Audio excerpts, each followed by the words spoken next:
Hello guys. I hope you guys are having an awesome Tuesday. So y'all see this dress?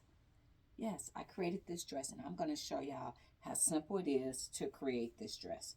So again, guys, y'all know I use always that bias piece, so it's made in 3 pieces, okay? So I took my bias piece and I cut out this fabric. So when you're going to be cutting different seams is, don't cut it your actual size. Make it about 2 inches wider than what it is.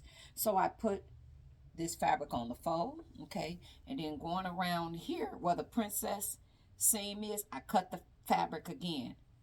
Okay, I cut it like this. So I cut it like this, and I wind up having 2 pieces, so I replaced it with the sheer lace. Okay, I replaced it with the sheer lace. Then the sleeves I made normal, and then when I got to the skirt right here, I took just the front part right here, guys, and cut out this piece where it can be sheer lace. And then when I got to this side of the dress,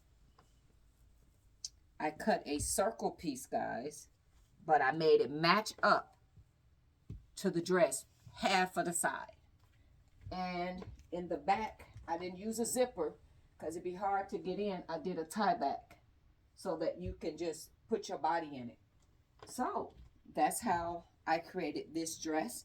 So again, with those same pieces, guys, with that same yellow piece that I do, and then the skirt, so you connect all your pieces together. And this is made out of spandex material. I did make this out of spandex, so you can find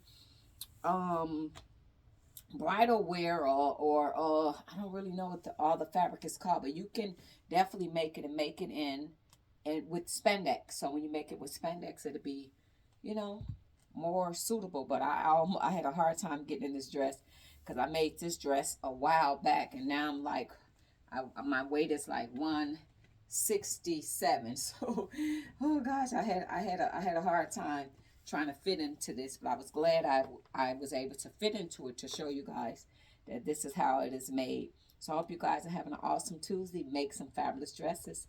Bye bye.